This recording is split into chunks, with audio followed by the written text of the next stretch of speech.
Alors, la peur de l'immigration, c'est une peur qui est liée à la perte des identités nationales. Beaucoup d'opinions publiques, en France, en Autriche, aux Pays-Bas, en Italie, ont l'impression qu'à partir du moment où l'immigration devient extrêmement importante et qu'elle vient également de pays éloignés de l'Europe, eh bien, que ce mouvement d'immigration se traduit par une perte de leur manière de vivre, de ce qu'on appelle l'identité culturelle, l'impression que le vieux monde s'en va et qu'il ne nous reste plus rien, que la société devient une société de plus en plus cosmopolite. Au fond, c'est un mouvement de nostalgie.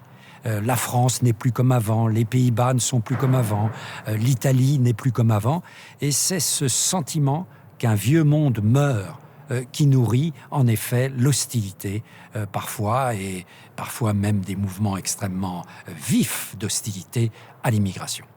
But if they do take power, a warning.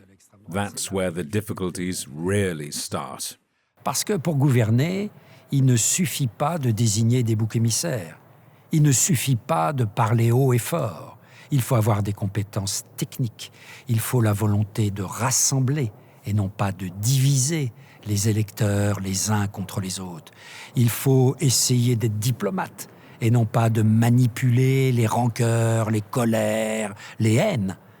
Et donc c'est là où les difficultés vont commencer, parce que ces leaders populistes, ils sont éventuellement tout à fait capables de gagner des élections, ils sont beaucoup moins capables de gouverner.